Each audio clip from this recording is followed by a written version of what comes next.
Selamat pagi, perkenalkan nama saya Yeni dari Fakultas Psikologi Universitas Percubana. Pagi ini saya akan mempresentasikan mengenai penelitian saya mengenai kontribusi depresi dan kecemasan pada perilaku set phishing pengguna media sosial.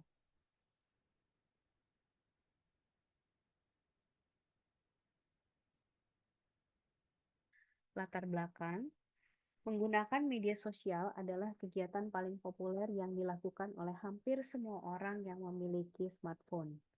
Studi menunjukkan ada bias kepositifan dalam unggahan media sosial dan sebagian besar menganggap bahwa ekspresi emosi positif berupa kebahagiaan dan kegembiraan lebih bisa diterima dibandingkan emosi negatif berupa kemarahan, kesedihan, dan kekhawatiran. Namun, tidak semua pengguna bisa mengungkapkan emosi positif. Emosi negatif yang diungkap dalam media sosial disebut sebagai set phishing. Fenomena set phishing banyak dilakukan oleh remaja di Indonesia. Mereka beranggapan bahwa media sosial merupakan media yang dapat menarik simpati dengan harapan menjadi viral. Ketergantungan psikologis dan ketergantungan emosional pada media sosial memiliki potensi untuk meningkatkan pengungkapan diri di media sosial. Penelitian menunjukkan bahwa penggunaan media sosial yang bermasalah dikaitkan perilaku berlebihan dalam media sosial. Oleh karena itu, penggunaan media sosial yang ekstensif, yaitu integrasi media sosial dan hubungan emosional, dapat dikaitkan dengan set phishing. Karena itulah, peneliti ingin mengetahui perilaku set phishing dan faktor yang berkontribusi dalam perilakunya, yakni depresi dan kecemasan. Berdasarkan latar belakang di atas, peneliti akan berfokus pada pengukuran depresi dan kecemasan pada perilaku set phishing pengguna media sosial.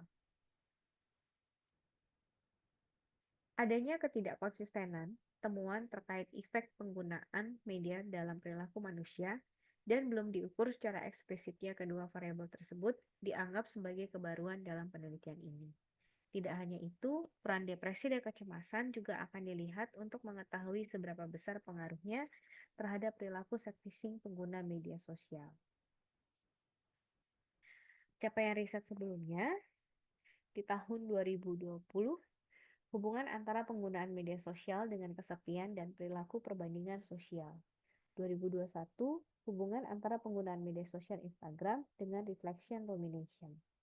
2022, pengaruh intensitas penggunaan TikTok terhadap depresi dengan social comparison sebagai variabel mediator. 2024, pengaruh fog booking dan kepribadian histrionik dengan kesehatan mental pengguna media sosial.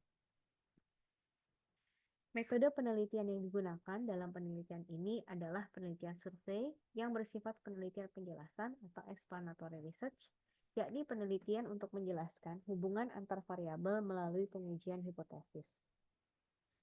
Populasi penelitian ini adalah seluruh pengguna media sosial. Penentuan sampel dilakukan dengan menggunakan teknik random sample dengan menyebar kuesioner melalui link Gform yang bisa diisi oleh pengguna media sosial. Alat ukur yang pertama untuk skala set phishing menggunakan The Social Media Set Phishing Questionnaire milik Reza Sabahang yang terdiri dari 10 butir item. Untuk tingkat depresi dan kecemasan menggunakan The Brief Symptom Inventory yang terdiri dari 53 butir item. Analisis data menggunakan uji deskriptif dan analisis SPAT. Jumlah responden laki-laki sebanyak 47 dan perempuan sebanyak 153 dengan rata-rata usia 20 tahun. Untuk daerah asal, rata-rata responden berasal dari wilayah Jakarta sebanyak 68 orang, sebanyak 80 orang disusul Bandung, sebanyak 19 orang, dan yang lainnya tersebar di wilayah Bogor, Tangerang, dan Bekasi. Rata-rata responden memiliki lebih dari 4 media sosial, yakni sebanyak 79 orang atau 39,5%, memiliki 4 media sosial sebanyak 70 orang, 35%, dan sisanya memiliki 3 media sosial yakni sebanyak 40 orang atau 20%. 21 orang melaporkan penggunaan media sosial hingga 10 jam. 70 orang di kisaran 5-8 jam, dan sisanya di bawah 5 jam. 151 151 orang mengupload status minimal sehari sekali. Reliabilitas alat ukur set phishing sebesar 0,886, depresi 0,881, dan anxiety sebesar 0,818. Karakteristik responden pada variabel depresi jika mendasarkan pada perhitungan T-score, di mana nilai di bawah 63, maka dikategorikan tidak signifikan secara klinis, berjumlah 174, baik untuk variabel depresi maupun anxiety, dan 26 signifikan secara klinis. Sementara itu, untuk variabel set phishing, rata-rata responden berada pada kategori sedang, yakni sebesar 123 orang, dan tinggi berjumlah 45 orang. Sisanya berjumlah 32 berkategori rendah. Hasil analisis regresi menghasilkan temuan depresi dan anxiety memiliki korelasi yang signifikan terhadap perilaku set phishing pengguna media sosial dengan nilai R sebesar 0,025.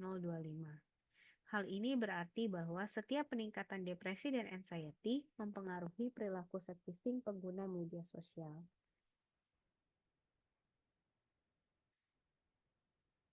Kaitan penelitian dengan pembelajaran. Hasil penelitian yang menunjukkan adanya pengaruh antara perilaku bermedia sosial berupa set phishing dengan depresi dan kecemasan dapat dijadikan studi kasus pada mata kuliah psikologi ruang maya. Sesuai dengan RPS mata kuliah tersebut, di pertemuan ke-6, yakni dengan capaian pembelajaran, mampu menjelaskan perilaku manusia yang berjejaring dengan topik bahasa sosial media and networking behavior.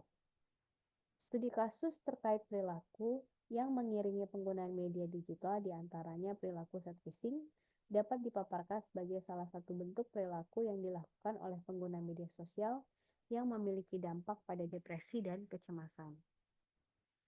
Berikut RPS Psikologi Ruang Maya di pertemuan 6 yang terkait dengan penelitian.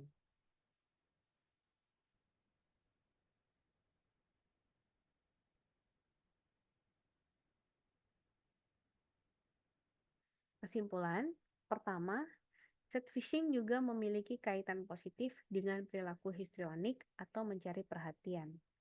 Kedua, mengumbar kesedihan di media sosial juga memiliki hubungan dengan perilaku denial pengguna media sosial dan frekuensi melakukan posting secara online.